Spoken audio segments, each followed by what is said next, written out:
آج ہم آپ کے سے ایک ایسے موضوع پہ بات کرتے ہیں اور وہ ہے پیلے دانتوں کو صاف کرنا۔ ایک بہت اچھا منجن وہ یہ ہے کہ آپ جب لیمو جو ہے کاٹتے ہو، آج کل بہت لیمو استعمال ہوتا ہے سیلڈ میں بھی، شربت میں، شکنجبین میں بھی، تو یہ لیمو کے جو استعمال شدہ لیمو ہوتا ہے اسے ایک پلیٹ میں رکھ کے تیز دھوپ کے اندر جو ہے اس کو اچھی طرح خشک کر لیں۔ اس میں نہ نمی لگے، نہ بارش کا پانی لگے، نہ عام پانی لگے۔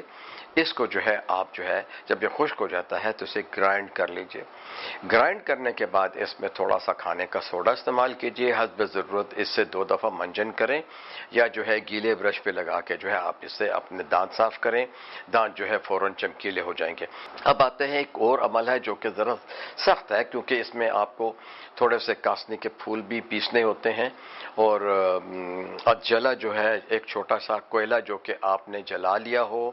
لیکن اس کی راکھ نہ بنی ہو، اور نیم کے درخت کی جو چھال ہے وہ لے لیجئے۔ یہ ساری چیزیں لے کے ان کو پیس لیں، اور پھر اس میں 1-2 چٹکی جو ہے نمک جو ہے ملائیے، اور 1-2 چٹکی جو ہے کھانے کا سوڈا بھی ملائیے۔ یہ آمیزہ ایک منجن بن جائے گا۔ اس منجن کو آپ جو ہے استعمال کریں، یہ منہ کی بدبو کو صاف کرتا ہے، بلیڈنگ گمز کو ٹھیک کرتا ہے، اور جتنے بھی آپ کے دانتوں کے جو امراض شروع ہو رہے ہیں، یعنی جسے کہ ہم جنجوائٹس کہتے ہیں، مسوڑوں کے امراض یا دانتوں کے امراض یا کیریز کہہ دیتے ہیں، جسے ہم کہتے ہیں کیڑا لگ رہا ہے، یہ بھی جو ہے دور ہو جاتا ہے۔ یہ تمام عمل جو ہیں ہر 2 دن بعد کیے جا سکتے ہیں۔ اب آتے ہیں کچھ پھل۔ جتنے بھی پھل ہم کھاتے ہیں، چاہے وہ لیمو ہو، مالٹا ہو، کینو ہو، کیلا ہو،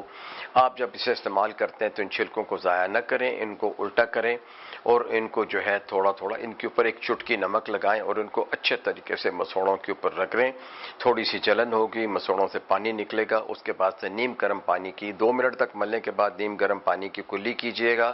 آپ کو اپنے دانت صاف نظر آئیں گے۔ یاد رکھیے کہ ان تمام جو بھی میں نے منجن بتائے ہیں یا ٹوتھ کے لیے جو چمکیلی چیزیں بتائی ہیں ٹوتھ وائٹننگ کے لیے، اس سے پہلے یہ دیکھ لیں کہ آپ کے منہ میں چھالے نہ ہوں، آپ کا منہ پکا ہوا نہ ہو، آپ کو ہرپیز نہ ہو، ہرپیز لیبیلس یا ہرپیز سمپلیکس نہ ہوا ہو، یا تیز نزلہ زکام نہ ہو۔ اس صورت میں آپ صرف جو ہے کھانے کا سوڈا جو ہے وہ استعمال کر سکتے ہیں، اس کی کلی کر لیجئے، وہ سب سے بہتر ہے، یا اس میں 1-2-3 ڈراپس جو ہیں گلیسرین کے بھی ملا لیجئے، تو جسے ہم کہتے ہیں بورک سوڈا جیسے کہتے ہیں، تو بورک ایسڈ کو بھی ہم استعمال کر سکتے ہیں، اس کو بھی ہم گلیسرین کے ساتھ ملا کے استعمال کرتے ہیں، اور گلیسرین کے ساتھ ہم جو ہے سوڈا بائی کارب بھی استعمال کرتے ہیں۔ اس کو جو ہے پانی میں ملا کے 2-3 گھونٹ میں تو اس سے کلی کریں۔ اور جو منہ کے چھالوں کا علاج ہے کہ جس میں جو ہے فولک ایسڈ بہت ضروری ہے، کھٹی چیزیں نہیں استعمال کرنی، مرچ اور مسالے والی چیزیں نہیں استعمال کرنی، دودھ اور دہی کا استعمال زیادہ کرنا ہے۔ جب آپ کا منہ نارمل ہو جائے، چھالے کم ہو جائیں، پھر جو ہے آپ یہ جتنے بھی گھریلو علاج ہیں یہ کر سکتے ہیں۔ تو میرے بہن بھائیوں، دیکھیں کہ صرف گھریلو ٹوٹکوں کے اوپر اکتفا نہیں کرنا،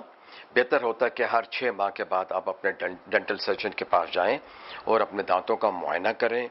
اور کچی پکی سبزیاں بہت کھائیے۔ دیکھیں بعض سبزیاں جو ہوتی ہیں، انگریز لوگ جتنے بھی ہیں یعنی بیرونی ممالک میں، وہ لوگ جو ہے سبزیوں کو ہلکا سا ابال لیتے ہیں، بند گوبھی ہو گئی، پھول گوبھی ہو گئی، بروکلی ہو گئی، اس طرح گاجر کو ہلکا سا بوائل کر لیتے ہیں، پھر مولی، گاجر، سلاد کے پتے ہیں، یہ ساری چیزیں آپ نے استعمال کرنی ہے، اور یہ اللہ کے فضل سے آپ کو جو ہے اس سے بھی آپ کے دانت قدرتی طور کے اوپر جو ہے صاف ہوتے رہیں گے۔ ہر کھانے کے بعد کلی کیا کیجئے، اور پھر کچھ دیر گزر جائے کہ اگر کھانے میں میٹھا نہیں ہے، جس کھانے میں آپ نے میٹھا استعمال کیا تو پھر آپ فوری طور پہ جو ہے 10 سے 15 منٹ میں ڈینٹل برش کریں گے۔ اور جہاں تک ڈینٹل فلاس کا تعلق ہے، یہ ہر بچے کو سکھائیں، ہر بوڑھے کو سکھائیں، ہر شخص جو ہے بالخصوص گوشت والی ترکاریاں جو ہیں جب آپ کھاتے ہو تو دانتوں میں گوشت کے جو ریشے پھنستے ہیں ان کو نکالنا بہت ضروری ہے۔ اس کے ساتھ ہی میں آپ سے اجازت چاہتا ہوں۔ شکریہ۔